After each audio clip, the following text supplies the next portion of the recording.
జంగల్ రాజ్ అనేది రాష్ట్రంలో ఈరోజు జంగల్ రాజ్ అనేది ఏ స్థాయిలో ఉంది అని అంటే ప్రజాస్వామ్యం ఎప్పుడో కూని అయిపోయి రాష్ట్రంలో ఉన్న పాలకులు ఈరోజు జంగల్ రాజ్ అంటే ఒక భయానక వాతావరణంతో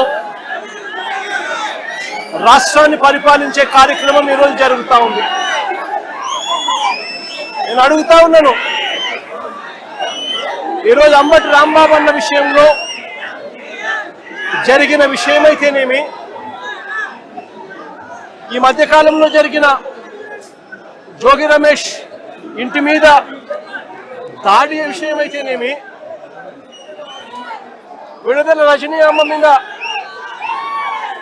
అటాక్ చేసిన విషయమైతేనేమి, బోళ్ళ బ్రహ్మనాయుడన్న మీద అటాక్ చేసిన విషయమైతేనేమి, అన్నీ కూడా ఈ మధ్య కాలంలోనే జరిగిన ఈ కొన్ని ఘటనలు మాత్రమే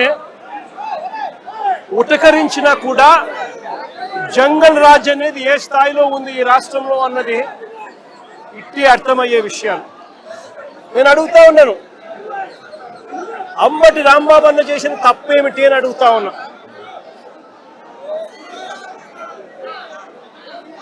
విడుదల రజనమ్మ చేసిన తప్పేమిటి అని అడుగుతా ఉన్నా. జోగి రమేష్ చేసిన తప్పేమిటి అని అడుగుతా ఉన్నా. కరుణాకర్ రెడ్డి తిరుపతి భూముల కరుణాకర్ రెడ్డి చేసిన తప్పేమిటి అని అడుగుతా ఉన్నా. కాకాని గోవర్ధన్ అన్న చేసిన తప్పేమిటి అని అడుగుతా ఉన్నా. బోళ్ళ బ్రహ్మనాయుడు అన్న చేసిన తప్పేమిటి అని అడుగుతా ఉన్నా.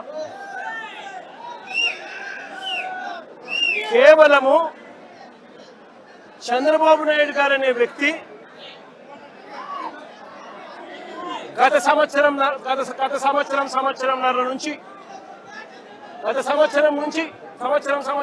నుంచి చంద్రబాబు నాయుడు గారు కావాలని ఉద్దేశపూర్వకంగా అబద్ధాలతో కూడిన ప్రకటనలు చేస్తూ ప్రజలను మభ్యపెట్టే కార్యక్రమం చేశాడు. తిరుపతి నెయ్యిలో, పవిత్రమైన తిరుపతి నెయ్యిలో భక్తుల మనోభావాలను దెబ్బతీసే విధంగా కావాలని కుట్రపూరితంగా ఆ నెయ్యిలో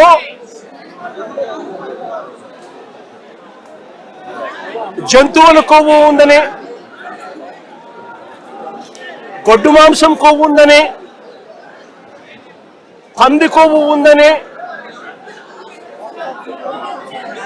చేప నూనె కలిసింది అని అంటూ రకరకాలుగా చంద్రబాబు నాయుడు గారు కొడుకు, ఇదే చంద్రబాబు నాయుడు గారి పార్టీలో తనతో పాటు కలిసి ఉన్న మరో పవన్ కళ్యాణ్ అనే మరో నాయకుడు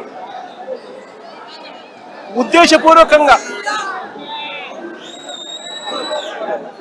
మన వెంకటేశ్వర స్వామి ప్రతిష్టను మనమే దెబ్బతీస్తున్నాము అని చెప్పి ఏమాత్రము కూడా కనీసము దేవుడంటే భయము లేకుండా, దేవుడంటే భక్తి లేకుండా రాజకీయాల కోసం దేవుడిని ఉపయోగించడం మొదలుపెట్టారు.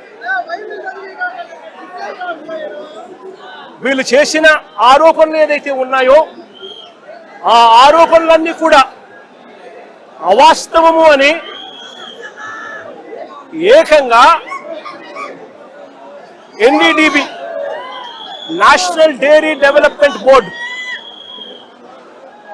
ఎన్డీడీబీ,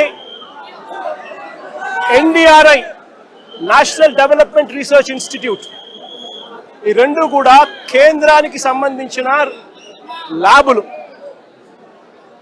కేంద్రానికి సంబంధించిన ఈ ల్యాబులు వీళ్ళ హయాంలో వీళ్ళు ఇచ్చిన టెస్ట్ శాంపుల్, అవి టెస్ట్ శాంపుల్ కూడా అనలైజ్ చేసి వాళ్ళు సిబిఐ ఆధ్వర్యంలో అనలైజ్ చేసి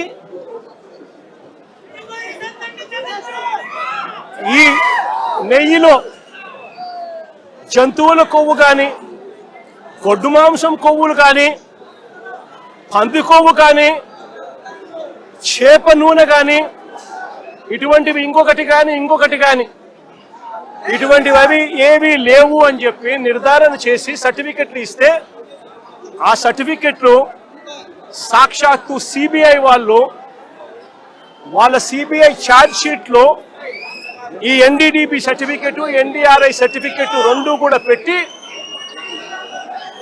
సిబిఐ ఛార్జ్ షీట్ కూడా క్లోజర్ ఇచ్చింది. నేను అడుగుతా ఉన్నా, తప్పు ఒకవేళ చేసింటే ఆ సిబిఐ ఛార్జ్ షీట్లో వైవి సుబ్బారెడ్డి గారి పేరు, కరుణాకర్ రెడ్డి గారి పేరు ఎందుకు చేర్చలేదు? ఒకవేళ తప్పు చేసినట్టు ఒకవేళ ఆధారాలుంటే, తప్పు నిజమే అయితే వీళ్ళని ఎందుకు అరెస్ట్ చేయలేదు? అంటే సిబిఐ క్లీన్ చిట్ ఇస్తా ఉంది, ఎటువంటి తప్పు జరగలేదు అని వీళ్ళ పేర్లు కూడా ఛార్జ్ షీట్లో పెట్టకుండా, వీళ్ళని అరెస్ట్ చేయకుండా సిబిఐ క్లీన్ చిట్ ఇస్తా ఉంది. ఎన్డీడీబీ ల్యాబ్, ఎన్డీఆర్ఐ ల్యాబ్, ఈ ల్యాబులు కూడా క్లీన్ చిట్లు ఇస్తా ఉన్నాయి. మరి ఇన్ని క్లీన్ చిట్లు ఇస్తా ఉన్న సందర్భాలలో అసలు ఈ సిబిఐ అనేది ఎందుకు వచ్చింది? వైవి సుబ్బారెడ్డి గారు సుప్రీంకోర్టుకు వెళ్ళి రాష్ట్ర ప్రభుత్వం చేస్తా ఉన్న ఆరోపణలు తప్పు, వీటి మీద విచారణ చేయండి అని వైవి సుబ్బారెడ్డి గారు సుప్రీంకోర్టుకు వెళ్ళి కేసేస్తే, సుప్రీంకోర్టు వైవి సుబ్బారెడ్డి గారి పిటిషన్ మేరకు సిబిఐ చేత విచారణకు పర్మిషన్ ఇచ్చింది. వాళ్ళు విచారణ చేసి వీళ్ళెవరూ తప్పు చేయలేదు అని చెప్పి నిర్ధారించి ఎన్డీడీబీ, ఎన్డీఆర్ఐ ల్యాబుల సర్టిఫికెట్లు కూడా పొందుపరిచి క్లీన్ చిట్లు ఇస్తే, చంద్రబాబు నాయుడు గారు అనే వ్యక్తి, పవన్ కళ్యాణ్ అనే వ్యక్తి, నారా లోకేష్ అనే వ్యక్తి, ఇంకా ఇటువంటి అన్యాయస్తులు ఎవరైతే ఉన్నారో వీళ్ళంతా కూడా చేసిన తప్పుకు చంపలేసుకొని ప్రజలకు, వెంకటేశ్వర స్వామికి చేసిన తప్పులకు లెంపలేసుకొని క్షమాపణ కోరాల్సింది పోయి, ఇదే చంద్రబాబు నాయుడు గారు, ఇదే లోకేష్ అనే చంద్రబాబు నాయుడు గారి కొడుకు, ఇదే పవన్ కళ్యాణ్ అనే ఇంకొక వ్యక్తి, వీళ్ళంతా కూడా కూడబలుపుకొని మళ్ళీ అదే అబద్ధాలను నిజమనిపించే విధంగా చెప్పాలని చెప్పి గోబెల్స్ ప్రచారం చేయాలి అన్న దుర్బుద్ధితో, దురాలోచనతో వక్రీకరిస్తూ ఏకంగా ఫ్లెక్సీలు పెడతారు. నేను అడుగుతా ఉన్నా, తప్పుడు సమాచారాలతో, తప్పుడు విషయాలతో కుల మతాలను రెచ్చగొట్టే విధంగా అబద్ధాలతో ఫ్లెక్సీలు పెట్టే అధికారం ప్రజాస్వామ్యంలో ఎవరికైనా ఉందా అని అడుగుతా ఉన్నా.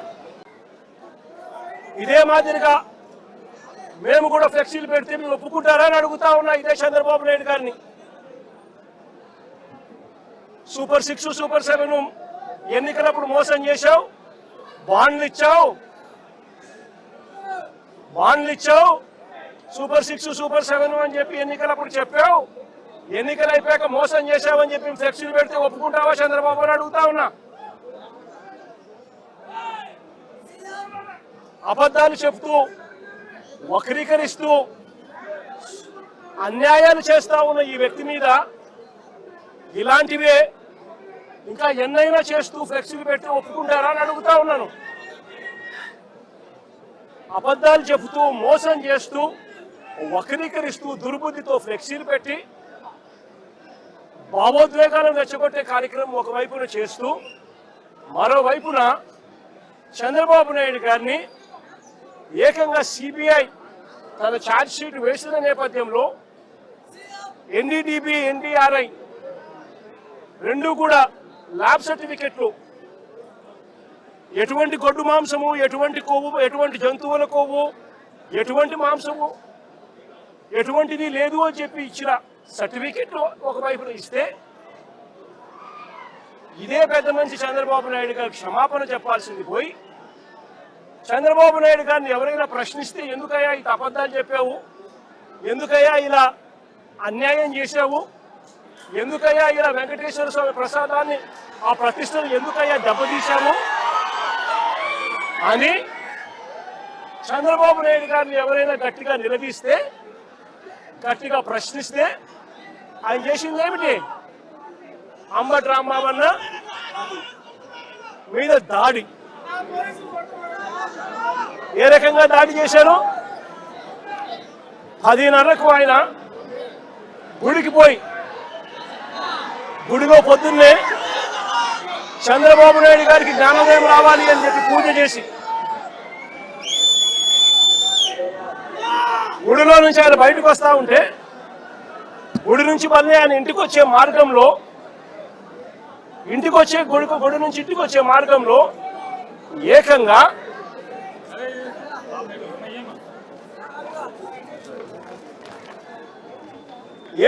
గుడి నుంచి తాను ఇంటికి వచ్చే మార్గంలో ఈ మాదిరిగా కట్టెలు పట్టుకొని పోలీసులను పెట్టుకొని పోలీసుల సమక్షంలో ఈ మాదిరిగా అడ్డగించాలని చెప్పి, రాంబాబుని అడ్డగించాలని చెప్పి ఈ మాదిరిగా నడి రోడ్డు మీద పోలీసుల సమక్షంలో పోలీసులను పక్కన పెట్టుకొని కర్రలులా పట్టుకొని కర్రలతో తెలుగుదేశం పార్టీ వాళ్ళు కారు అడ్డగిస్తే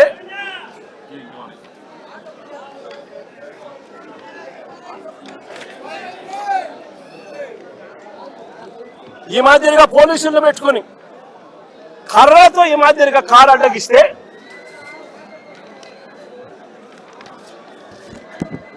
కారులో ఉన్న రాంబాబన్నను కారు అడ్డగిచ్చి కారును బాదుతూ పోలీసుల సమక్షంలోనే అనకూడని మాటలంటూ బూతులు తిడుతూ తన కారు మీద దాడి చేస్తే రాంబాబన్న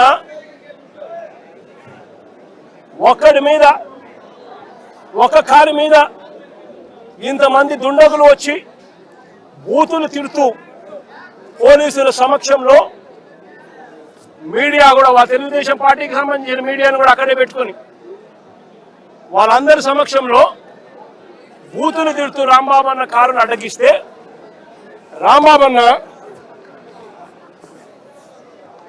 వాళ్ళ బూతులు తిట్టినందుకు రెస్పాన్స్గా రియాక్ట్ అయ్యాడు ఆయన. ఆ రియాక్ట్ అయ్యే దాంట్లో ఆయన నోట్లో నుంచి ఒక్కడే ఉండడం వల్ల ఇంతమంది చుట్టుముట్టి ఆయనను కారును బాదుతా ఉన్నారు. ఒక వైపున ఆయన మీద దాడి జరుగుతూ ఉంది, మరోవైపున ఆయన తిడుతూ ఉన్నారు. అలాంటి సందర్భంలో ఆయన కూడా నోట్లో నుంచి 2-3 తిట్లేమన్నా తిట్టాడు. ఒక రియాక్షన్గా జరిగింది. నేను అడుగుతా ఉన్నా ఇదే చంద్రబాబు నాయుడు గారిని, ఇదే పవన్ కళ్యాణ్ గారిని, ఇదే నారా లోకేష్ గారిని అడుగుతా ఉన్నా, మీరు తిట్టే తిట్టులకు ఎటువంటి రియాక్షన్ అవసరం లేదు, మీ మీద ఎటువంటి అటాక్ లేకుండానే మీరు రొటీన్గానే తిడుతూ ఉన్నారు. ఈ మాదిరిగా ఇదేమి కొత్తగా జరిగేదేమీ కాదు. మీరు తిడితే ఒక రకంగా ఉంటుంది, అంబటి రాంబాబన్న ప్రాణం మీదకి వచ్చినప్పుడు రియాక్షన్గా ఆయన తిడితే మాత్రం ఇంకొక రకంగా దాన్ని చిత్రీకరిస్తూ ఉన్నారు. అయినప్పటికీ కూడా రాంబాబన్న ఇంటికి వచ్చి 10:30కు అది జరిగితే 10:30, 11:30 10:30 ప్రాంతంలో అది జరిగితే ఆయన ఇంటికి వచ్చి 12 గంటలకు 1 గంటకు ఆ ప్రాంతంలో ఇంట్లో తాను ప్రెస్ మీట్ కూడా పెట్టి జరిగిన విషయమంతా కూడా వివరించి, ఆయన పెద్ద మనిషి కాబట్టి, సంస్కారం ఉన్న వ్యక్తి కాబట్టి ఆయన నేను తిట్టకుండా ఉండాల్సింది అని కూడా చింతిస్తూ చెప్పాడు. అంటే తన మీద దాడి జరుగుతూ ఉన్నా, తనను ఒకవైపున తిరుగుతూ ఉన్నా, అప్పుడు భావోద్వేగంలో ఆయన 2 తిట్టినందుకు ఇంటికి వచ్చి బాధపడి ప్రెస్ మీట్ పెట్టి మీడియా సమక్షంలో ఆయన దీనికి వివరణ ఇస్తూ, అయినా నేను తిట్టకుండా ఉండింటే బాగుండేది, నేను చింతిస్తున్నాను అని సంస్కారం కలిగిన వ్యక్తిగా అంబటి రాంబాబు అన్న వివరణ కూడా ఇచ్చాడు. అంతటి సంస్కారం ఉన్న వ్యక్తిని నిజంగా చేతనైతే పొగడాలి, నిజంగా చేతనైతే పొగడాలి. తప్పు చేశాడు, వాళ్ళు చేసిన దానికి, వాళ్ళు తిట్టిన దానికి, వాళ్ళు ఆయన కారు మీద దాడి చేసినప్పుడు జరిగిన భావోద్వేగ పరిణామంలో కూడా ఆయన ఒకవేళ తిట్టింది తప్పి అయితే క్షమాపణ అని చెప్పన్నట్టుగా తాను చింతిస్తూ చెప్పినప్పుడు శాతనైతే తనను చేసిన మంచి పనికి పొగడాలి. కానీ వీళ్ళేం చేశారు, దాన్ని వక్రీకరిస్తూ, దాన్ని ట్విస్ట్ చేస్తూ, ఏకంగా అంబటి రాంబాబును హత్య చేయడానికి,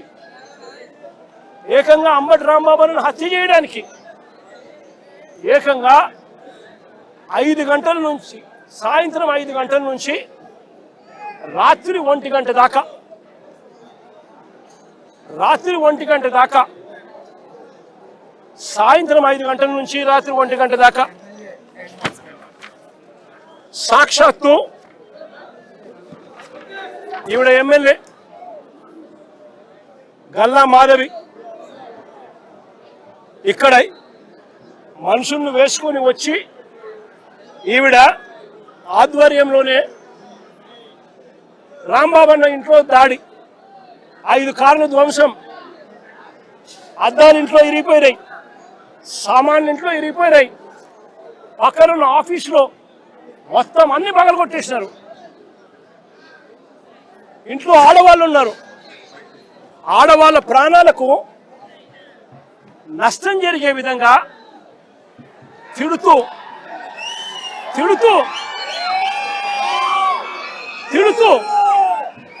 వీళ్ళు వ్యవహరించిన తీరు ఇది. గల్లా మాధవి ఎమ్మెల్యే గారి భర్త సాక్షాత్తు అంబటి రాంబాబు అన్న ఆఫీసును పగల కొడుతూ ఆ రూమ్లో ఉన్నప్పుడు ఫోటో. నేను అడుగుతా ఉన్నా,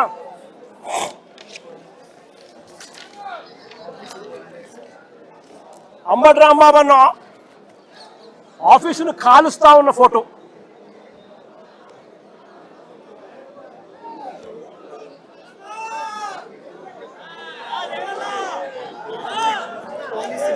నేను అడుగుతా ఉన్నా, ఇవన్నీ పోలీసుల సమక్షంలోనే 5 గంటల నుంచి ఇవన్నీ జరుగుతూ ఉంటే, 5 గంటల నుంచి రాత్రి 1 గంట దాకా ఇవన్నీ జరుగుతూ ఉంటే పోలీసుల సమక్షంలోనే 5 కార్లు ధ్వంసం చేశారు. ఇల్లు మొత్తం, ఆఫీసు మొత్తం తగలబెట్టారు, ఆఫీసులో సామాన్లన్నీ విరగొట్టారు, ఇంట్లో ఉన్న అద్దాలన్నీ పగలగొట్టారు, ఇంట్లో ఆడోళ్ళు ఉండాలని కూడా చూడుకోకుండా ఏకంగా ఇంట్లోకి వచ్చే కార్యక్రమం చేశారు పోలీసుల సమక్షంలోనే. నేను అడుగుతా ఉన్నా, ఇది హత్యాయత్నం కాదా అని అడుగుతా ఉన్నా, ఇది ఆర్సన్ కాదా అని అడుగుతా ఉన్నా. మరి పోలీసులు దగ్గరుండి ఈ కాన్స్పిరసీలో భాగం కాదా అని అడుగుతా ఉన్నాను.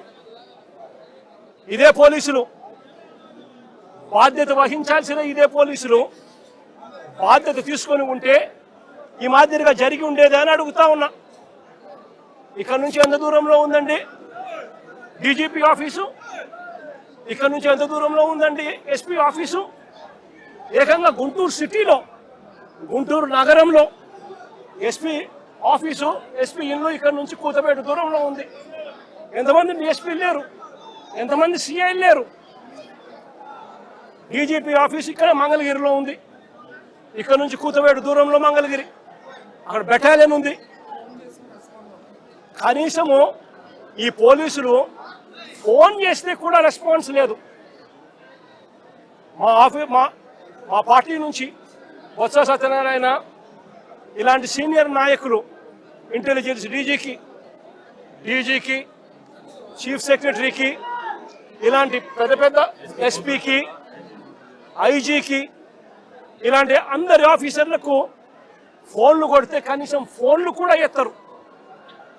కాన్స్పిరసీలో భాగం కాదా ఇది అని అడుగుతా ఉన్నాను. 5 గంటల నుంచి సాయంత్రం 5 గంటల నుంచి 1 గంట దాకా 5 కార్లు పగలు కొడుతున్నారు. ఆఫీసులు తగలబెడతా ఉన్నారు. ఇంట్లో అద్దాలు పగలు కొట్టారు. ఇంట్లో చొచ్చుకొని పోయినారు. ఆఫీసులో సామాన్లన్నీ ఎరగొట్టారు. ఇంట్లో ఆడోళ్ళను ఉన్నారని కూడా చూడకుండా చేసిన పని. నేను అడుగుతా ఉన్నా, ఇది ధర్మమేనా అని అడుగుతా ఉన్నా, ఇది న్యాయమేనా అని అడుగుతా ఉన్నా. ఇంతటితో ఆగిపోలా. రాంబాబు అన్నను 10:30కి అరెస్ట్ చేస్తారు. రాంబాబు అన్నను 10:30కి అరెస్ట్ చేస్తారు. ఎందుకయ్యా అరెస్ట్ చేస్తారు రాంబాబు అన్నను? ఎందుకయ్యా రాంబాబు అన్నను అరెస్ట్ చేస్తారు? చంద్రబాబు నాయుడు గారిని తిట్టాడట. చంద్రబాబు నాయుడు గారిని తిట్టినందుకు అరెస్ట్ చేస్తారట. మరి చంద్రబాబు నాయుడు గారు తిట్టినందుకు రాంబాబు అన్నను అరెస్ట్ చేసినప్పుడు మరి రాంబాబు అన్న ఇంటికి వచ్చి రాంబాబు అన్న కుటుంబ సభ్యులను హత్య చేయాలని ప్రయత్నం చేసి 5 కార్లు ధ్వంసం చేసి అద్దాలన్నీ పగలగొట్టి ఆఫీసుకు నిప్పంటించి చేసిన ఈ ఎమ్మెల్యే గారి భర్త సమక్షంలో ఇక్కడే జరిగితే వాళ్ళ మీద ఏం యాక్షన్ తీసుకున్నారు? స్టేషన్ బెయిల్ ఇచ్చి పంపించినారు. అదే చంద్రబాబు నాయుడు గారిని తిట్టాడు అని చెప్పి రాంబాబు అన్న తర్వాత మీడియా సమక్షంలో 1 గంటకి ఇన్సిడెంట్ జరగక మునిపే వివరణ ఇస్తూ తాను చింతిస్తూ వివరణ ఇచ్చినప్పటికీ కూడా రాంబాబును ఇంటి మీద అటాక్ చేసి రాంబాబును ఈ మాదిరిగా చేసిన దానికి వీళ్ళు మనుషులేనా అని అడుగుతా ఉన్నా. ఇది జంగల్ రాజ్ కాదా అని అడుగుతా ఉన్నా. పక్కన జోగి రమేష్, మరుసటి రోజు జోగి రమేష్ ఇంట్లో పోలీసులు మళ్ళీ అక్కడే పోలీసుల సమక్షంలోనే అది కూడా అంతే. ఏకంగా పెట్రోల్ బాంబులు అంటే పెట్రోల్ పోసిన బాటిళ్లలో పెట్రోల్ పోసుకొని ఆ బాటిళ్లను ఇంట్లోకి ఇసురుతా ఉంటారు. జోగి రమేష్ ఇంట్లో కూడా 2 గంటల నుంచి మధ్యాహ్నం 2 గంటల నుంచి 5 గంటల దాకా దాదాపుగా 300-400 మంది అక్కడ ఒక చోట అక్యుములేట్ అవుతా ఉన్నారు. అక్కడ ఒక చోటికి అందరూ కూడా వచ్చేటప్పుడు పోలీసులు పక్కనే ఉన్నారు. పోలీసుల సమక్షంలోనే జరుగుతూ ఉంది. పోలీసులు జరిగిచ్చిన తర్వాత పోలీసుల సమక్షంలోనే జోగి రమేష్ ఇంటి మీద దాడి చేసి ఆయన ఇంటికి నిప్పట్టించే కార్యక్రమం చేస్తారు. రజనమ్మ అని ముందు రోజు గుడికి పోయి రజనమ్మ పూజ చేసుకొని వస్తూ ఉంటే వెంకటేశ్వర స్వామి గుడికి పోయి పూజ చేసుకొని వస్తూ ఉండేది. వెంకటేశ్వర స్వామికి పోయి గుడికి పోయి పూజ చేసుకొని ఆయన వస్తూ ఉంటే ఆయనను అక్కడే అడ్డగించి గుడి బయటే ముందు రోజు గుడి బయటే ఆయనను అడ్డగించి ఆయనను తిడుతూ దుర్భాషలాడుతూ పోలీసుల సమక్షంలోనే ఆమె మీద కూడా దాడికి యత్నం చేశారు. ఇంకా ఏమైంది తెలుసా? ఇంకా ఆశ్చర్యం ఏమిటో తెలుసా?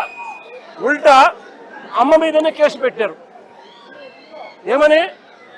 ఆమె గుడికి పోయి వీళ్ళందరినీ అటాక్ చేయడానికి ప్రయత్నం చేస్తాందని. ఏదైనా హద్దు పొద్దు ఉండాలి ఏదైనా మాట్లాడేసరికి. ఇది జంగల్ రాజ్ కాదని అడుగుతా ఉన్నా. బ్రహ్మనాయుడు అన్న ఆయన చేసిన పాపం ఏంది? ఆయన గుడికి బయలుదేరినాడు. చంద్రబాబు నాయుడు గారికి దేవుడు జ్ఞానోదయం చేయాలని, చంద్రబాబు నాయుడు గారు అనే వ్యక్తిలో పశ్చాత్తాపం రావాలని, చంద్రబాబు నాయుడు అనే వ్యక్తికి దేవుడు దయ వల్ల ఆయనకు, ఆయన కొడుకుకు, ఆయనతో పాటు అక్కడే ఉన్న ఆయనతో పాటు ఆయన పార్టీలో ఉన్న పవన్ కళ్యాణ్ గారికి అందరికీ కూడా జ్ఞానోదయం జరగాలి అని చెప్పి బ్రహ్మనాయుడు ఆయన గుడికి పోతా ఉంటే, గుడి నుంచి ఆయన బయటకు వస్తూనే ఉంటే ఆయన మీద కూడా అటాక్ పోలీసుల సమక్షంలోనే ఆయన మీద కూడా దాడి. నేను అడుగుతా ఉన్నా, కాకాని గోవర్ధన్ అన్న విషయం అయితేనేమి, ఇంకా వీళ్ళందరి విషయాలు అయితేనేమి, తప్పు చేసేది చంద్రబాబు నాయుడు చేస్తా ఉన్నాడు. తప్పుడు ఆరోపణలు చేసింది చంద్రబాబు నాయుడు చేస్తా ఉన్నాడు. అవి తప్పుడు ఆరోపణలు అని చెప్పి దేవుడే మొట్టికాయలు వేసినట్టుగా ఏకంగా సిబిఐ తాము ఫైల్ చేసిన ఛార్జ్ షీట్లోనే కేంద్ర ప్రభుత్వ సంస్థలైన ఎన్డీడీబీ, ఎన్డీఆర్ఐ ల్యాబొరేటరీసే క్లీన్ చిట్ ఇచ్చే కార్యక్రమం చేస్తూ ఉంటే ఎటువంటి జంతు కొవ్వు కలవలేదు అని చెప్పి వాళ్ళు పూర్తిగా వివరణ ఇస్తూ ల్యాబ్ రిపోర్ట్లు ఇస్తే సిబిఐ ఆ రిపోర్ట్లను కూడా ఏకంగా ఛార్జ్షీట్లోకి చేరుస్తూ వైవి సుబ్బారెడ్డి కానీ కరుణాకర్ రెడ్డి కానీ ఇంకోరు కానీ ఎలాంటి తప్పు చేయలేదు అని చెప్పి వాళ్ళ పేరును కనీసం ఛార్జ్షీట్లో కూడా పెట్టకుండా క్లీన్ చిట్ ఇస్తే, ఎలాంటి అరెస్టులు చేయకుండా సిబిఐ క్లీన్ చిట్ ఇస్తే చంద్రబాబు నాయుడు గారు దేవుడికి ప్రజలకు క్షమాపణ చెప్పాల్సింది చేస్తా ఉన్నది ఏమిటి? ప్రతి విషయంలోనూ కూడా చంద్రబాబు నాయుడు చేస్తా ఉన్న రాజకీయాలు ఇలాంటి దుర్మార్గపు రాజకీయాలే. చూడండి, మీరే ఆలోచన చేయమని అడుగుతా ఉన్నా. సూపర్ 6, సూపర్ 7 ఎన్నికలప్పుడు మాటిచ్చాడు, బాండ్లు ఇచ్చాడు. ఇంటింటికి వెళ్ళి అమ్మా బాండ్ తీసుకో తల్లి, మీ ఇంట్లో ఎంతమంది ఉన్నారు, మీ ఇంట్లో నిరుద్యోగులు ఉన్నారా, మీకు 36,000, మీ ఇంట్లో పిల్లలు ఉన్నారా, ఇదిగో మీకు 15,000, మీ ఇంట్లో రైతులు ఉన్నారా, ఇదిగో మీకు 26,000, మీ ఇంట్లో మీకు చిన్నమ్మలు పెద్దమ్మలు 50 ఏళ్ళ వయసులో ఉన్నారా, వాళ్ళకు 48,000, ఉద్యోగం కోసం వెతుక్కుంటున్నారా పిల్లలు, 36,000. ఈ మాదిరిగా బాండ్లు ఇచ్చి ప్రజలను మోసం చేసి సూపర్ 6, సూపర్ 7 హామీలు ఇచ్చి ఈరోజు ఏమంటాడు, సూపర్ 6, సూపర్ 7 చేసేసామంటాడు. సూపర్ 6, సూపర్ 7 చేసేసామని చెప్పి పొద్దు సిగ్గు లేకుండా అబద్ధాలు ఆడుతూ ఉన్నాడు. చంద్రబాబు నాయుడు గారు చేస్తా ఉన్నది తప్పుమని, చంద్రబాబు నాయుడు గారు చేస్తా ఉన్నది మోసమని ఎవరైనా ప్రశ్నిస్తే ఏం చేస్తా ఉన్నాడు? ఆ ప్రశ్నించిన వాళ్ళ మీద, సోషల్ మీడియా యాక్టివిస్టుల మీద, ప్రశ్నించే వాళ్ళ మీద కేసులు పెట్టి జైలుకు పంపుతా ఉన్నాడు. అబద్ధాలు చెప్పేది ఆయనే, మోసం చేసేది ఆయనే. ఆ తర్వాత ఆయన ఎవరైనా ప్రశ్నిస్తే వాళ్ళ మీద అక్రమ కేసులు పెట్టి అక్రమ సాక్ష్యాలు క్రియేట్ చేసి వాళ్ళను జైలుకు పంపించి చివరికి సోషల్ మీడియా పిల్లలని కూడా చూడకుండా చంద్రబాబు నాయుడు గారిని ప్రశ్నిస్తున్నారని చెప్పి ఏకంగా వాళ్ళ మీద గంజాయి కేసులు పెట్టి వాళ్ళ కెరీర్ను సైతం నాశనం చేస్తా ఉన్న వ్యక్తి ఈ చంద్రబాబు నాయుడు గారు కాదా అని అడుగుతా ఉన్నా. చేసేటివన్నీ తప్పులే, చేసేటివన్నీ అబద్ధాలే, చేసేటివన్నీ మోసాలే. ఆయనే లిక్కర్ నడుపుతాడు. ఆయన ఆధ్వర్యంలోనే ఆక్షన్ బాడీ చంద్రబాబు నాయుడు గారు తెలుగుదేశం పార్టీ సైన్యానికి లాటరీ పాడిచ్చి మరి షాపులన్నీ కట్టబెడతాడు, ప్రైవేట్ షాపులన్నీ కూడా. ఆ ప్రైవేట్ షాపుల ఆధ్వర్యంలోనే ఏకంగా ఎమ్మెల్యేలు దగ్గర ఉండి ప్రతి గ్రామంలో ఆక్షన్ పాడుతూ బెల్ట్ షాపులన్నీ కూడా నిర్వహిస్తున్నారు. షాపుల పక్కనే, లిక్కర్ షాపుల పక్కనే పర్మిట్ రూములు, ఇల్లీగల్ పర్మిట్ రూములు నడుపుతూ పెగ్గులతో లిక్కర్ అమ్ముతా ఉన్నారు. ఇవన్నీ రాష్ట్రానికి రావాల్సిన ఆదాయాలు రాష్ట్రానికి రావడం లేదు. రాష్ట్రానికి రావాల్సిన ఆదాయాలు పక్కదోవలో చంద్రబాబు నాయుడు గారికింత, ఎమ్మెల్యేకింత, వారి మాఫియా సైన్యానికింత అని చెప్పి లూటీ పద్ధతిలో పంచుకుంటా ఉన్నారు. బెల్ట్ షాపులు అమ్ముతున్నారు. ప్రతి గ్రామంలోనూ 1 కాదు, 2 కాదు, 3, 4, 5, 6, 10 బెల్ట్ షాపులు ఉన్నాయి. ప్రతి గ్రామంలోనూ కూడా ఆక్షన్ బాడీ అమ్ముతా ఉన్నారు. ఏ బెల్ట్ షాపులో ఎంఆర్పీ రేటుకి అమ్ముతున్నారండి? ప్రతి బెల్ట్ షాప్లోని ఎంఆర్పీ రేటు కన్నా 20 రూపాయలకి ఎక్కువగా అమ్ముతున్నారు. ప్రతి బెల్ట్ షాప్, ప్రతి పర్మిట్ రూమ్లో, ఏ పర్మిట్ రూమ్లో అంటే ఎంఆర్పీ రేటుకి అమ్ముతున్నారు. పర్మిట్ రూమ్లో ఇల్లీగల్, పర్మిట్ రూమ్లో వేసేది పెగ్గుల్లో వేస్తా ఉన్నారు. పెగ్గుల్లో వేసి ఏకంగా బాటిల్ పైన 30 రూపాయలు అధికంగా వసూలు చేస్తా ఉన్నారు. ఆ డబ్బులు గవర్నమెంట్కి రాకోకుండా వీళ్ళ జోబులు లేకపోతా ఉంది. దీంతోనే సరిపోదు అన్నట్టుగా ఏకంగా ప్రతి 5 బాటిళ్లకు 1 బాటిల్ ఏకంగా వీళ్ళంతటికి వీళ్ళే కుటీర పరిశ్రమ పెట్టి చీప్ లిక్కర్ వీళ్ళే తయారు చేసి కల్తీ లిక్కరు ఏకంగా ప్రతి 5 బాటిల్లో 1 బాటిల్ ఈరోజు అమ్ముతా ఉన్నారు. ఈ రోజుకి కల్తీ లిక్కర్ తాగి పిల్లలు, చదువుకున్న పిల్లలు, ఇంజనీరింగ్ చదువుకొని బయటకు ఏదో ఊర్లోకి ఏదో సెలవుల కోసం వస్తే 4 పిల్లలు చనిపోయిన ఘటనలు ఈ మధ్య కాలంలో మనం చూస్తాం. కల్తీ లిక్కర్ తాగి, వీళ్ళ షాపుల్లోనే వీళ్ళు తయారు చేసిన ఈ ఇల్లీగల్ కల్తీ లిక్కర్ తాగి ప్రతి 5 బాటిళ్లకు 1 బాటిల్ కల్తీ లిక్కర్ చేస్తా ఉన్నది ఎవరు అని అంటే సాక్ష్య ఆధారాలతో సహా వీళ్ళ మనుషులు దొరుకుతారు. ఆ కల్తీ మద్యం కుటీర పరిశ్రమతో ఎవరంటే దొరికింది? జయచంద్రారెడ్డి అని తంబలపల్లెలో చంద్రబాబు నాయుడు తరపున తెలుగుదేశం పార్టీకి కంటెస్ట్ చేసిన క్యాండిడేట్ ఆయన తయారు చేస్తూ ఏకంగా ఎక్సైజ్ డిపార్ట్మెంట్కు దొరికితే లావాదేవీల్లో వాళ్లకు ఎక్సైజ్ డిపార్ట్మెంట్కు మధ్య లావాదేవీల్లో తేడాలు వచ్చి ఆ ఘటన బయటపడి దొరికితే దాంట్లో తెలుగుదేశం పార్టీ హయాం రాక్షస పాలన జరుగుతూ ఉంది. 18 నెలలుగా చంద్రబాబు నాయుడు గారే పాలన చేస్తూ ఉన్నాడు. ఇటువంటి రాక్షస పాలనలో ఎవడైనా మా పార్టీకి సంబంధించిన జోగి రమేష్ లాంటి వ్యక్తి ఎవరైనా వాళ్ళు లిక్కర్ నడుపుతారా? ఆలోచన చేయమని అడుగుతా ఉన్నాం. చంద్రబాబు నాయుడు గారు జోగి రమేష్ మీద కేసు పెడతాడు. ఈయన ఇల్లీగల్ లిక్కర్ తయారు చేసి చంద్రబాబు నాయుడు గారు బెల్ట్ షాపుల్లో ఈయన సప్లై చేస్తున్నాడట. బెల్ట్ షాపులు ఆయనై, సప్లై చేసే మనుషులు ఆయనై, తయారు చేసే మనిషి, బెల్ట్ షాపులు ఆయనై, అమ్మేది ఆయన మనుషులు. మరి జోగి రమేష్ ఎలా చేస్తాడండి? ఆయన మీద కూడా ఇలాంటిదే తప్పుడు కేసు పెట్టి ఏకంగా జైలుకు పంపించిన కేసు. ఇలా ప్రతి ఒక్కరిని కూడా ఆయనే తప్పు చేస్తాడు, ఆయనే అబద్ధాలు ఆడతాడు, ఆయనే అన్యాయం చేస్తాడు. ఆయనను ఎవరైనా ప్రశ్నిస్తే ఆయన మీద తిరిగి దొంగ ఆధారాలతో దొంగ సాక్ష్యాలు క్రియేట్ చేసి వాళ్ళ మీద తిరిగి కేసులు పెట్టే కార్యక్రమం ఈ జంగల్ రాజులో జరుగుతూ ఉంది. ఈ జంగల్ రాజులో పరాకాష్ట నిన్న అంబటి రాంబాబు అన్న జరిగిన విషయము, జోగి రమేష్ ఇంట్లో దాడి విషయము, అదే రకంగా రజనమ్మ మీద అటాక్ విషయము, అదేవిధంగా బ్రహ్మనాయుడు అన్న విషయము, కాకాని గోవర్ధన్ అన్న విషయము, ఇవన్నీ కూడా నిజంగా పరాకాష్ఠకు చేరిన విషయాలు. అన్నిటికన్నా ఆశ్చర్యం ఇంకోటి ఏంటో తెలుసా? ఒక మంత్రిని, అంబటి రాంబాబు అన్న ఒక మంత్రి, కాపు కులంలో నిజంగా గర్వంగా చెప్తా ఉన్నా నేను, ఒక టైగర్ అని కూడా చెప్తా నేను. గొప్పగా బ్రతికినాడు, గొప్పగా ఒక వాల్యూ ఉన్న వ్యక్తి, ఒక విలువలున్న వ్యక్తి అని కూడా నేను గట్టిగా చెప్తాను.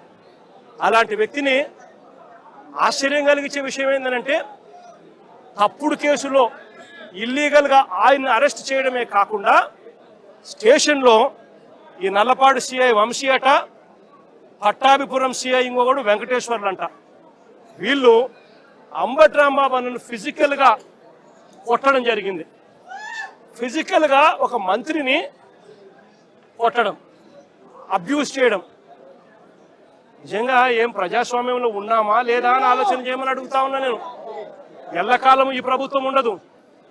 దాదాపుగా 200 మంది సిఐలు, ఎస్ఐలు, డిఎస్పీలు ఇటువంటి వాళ్ళు విఆర్లో ఉన్నారు.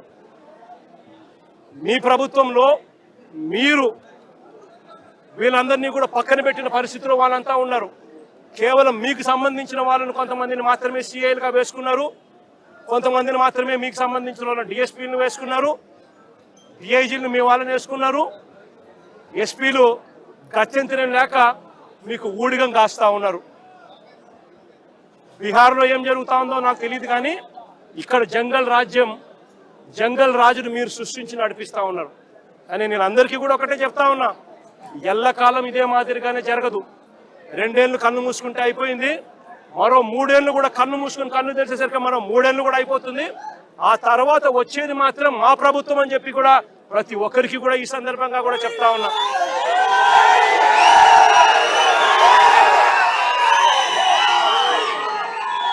చంద్రబాబు నాయుడు గారికి చెప్తా ఉన్నాను, ఆయన కొడుకు చెప్తా ఉన్నాను, ఆయనకు కొమ్ము కాస్తా ఉన్నా ఆయన పార్టీ ఇతర పార్టీ నాయకులకు చెప్తా ఉన్నాను, ఆయనకు కొమ్ము కాస్తా ఉన్నా ఇలాంటి పోలీస్ అధికారులకు కూడా చెప్తా ఉన్నాను.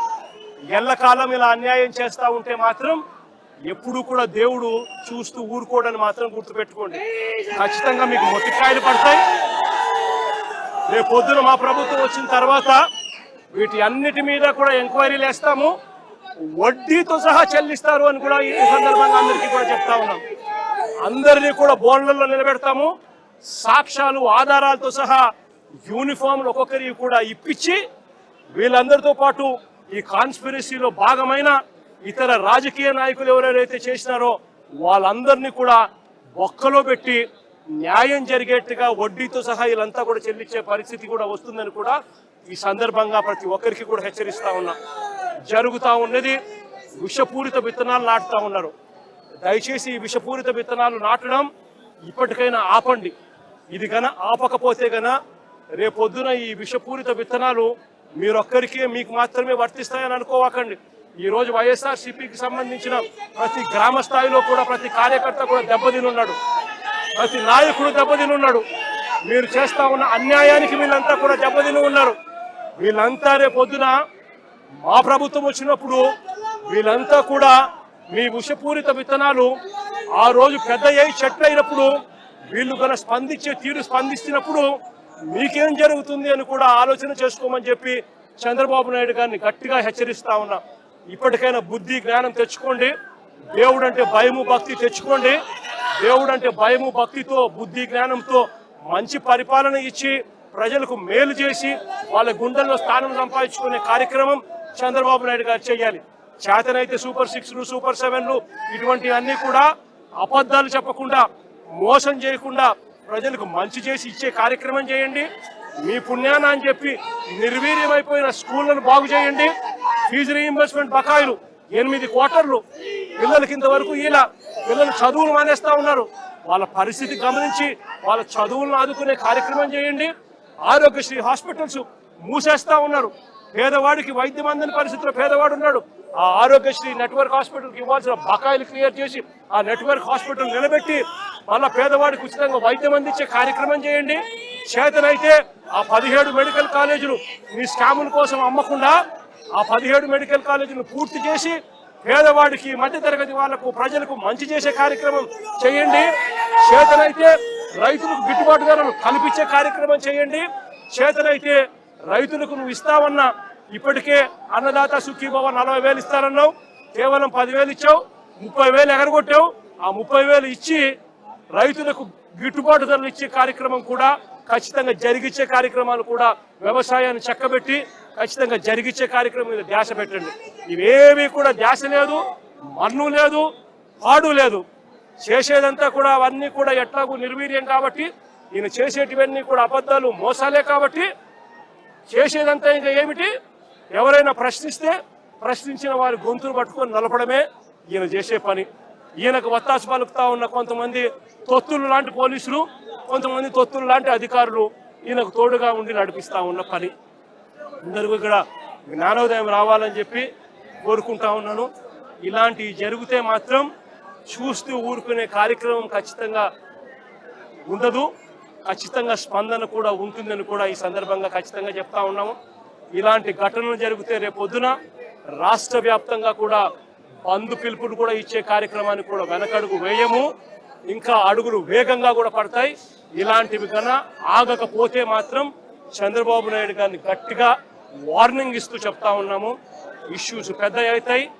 ఢిల్లీ లెవెల్లో కూడా NHRCకి కూడా రిపోర్ట్ కూడా కంప్లైంట్ కూడా ఇచ్చే కార్యక్రమం చేస్తా ఉన్నాము. కోర్టుల తలుపులు తడతాము. సుప్రీంకోర్టులలో కూడా జరుగుతూ ఉన్న అన్యాయం గురించి కూడా చెప్పే కార్యక్రమం చేస్తాము. అన్ని రకాలుగా పోరాటాలు జరుగుతూనే ఉంటాయి. వైఎస్ఆర్సీపీకి సంబంధించిన ప్రతి కార్యకర్త చంద్రబాబు నాయుడు గారు ఈ మాదిరిగా చేస్తే భయపడతారు అని చంద్రబాబు నాయుడు అనుకుంటే చంద్రబాబు నాయుడు గారు మూర్ఖుడు అని చెప్తా ఉన్నాను. బంతి ఎంత బలంగా నేలకేసి కొడితే బంతి అంత బలంగా 4 ఇంతల వేగంతో పైకి లేస్తుంది అన్నట్టుగా వైఎస్ఆర్ కాంగ్రెస్ పార్టీ కార్యకర్తలు 4 ఇంతల వేగంతో ఇంకా రెచ్చిపోయి చంద్రబాబు నాయుడు గారి ప్రభుత్వాన్ని కూపటి వేలతో సహా పెకిలించి వేసే కార్యక్రమం కూడా జరుగుతుందని కూడా ఈ సందర్భంగా గట్టిగా చెప్తా ఉన్నాను.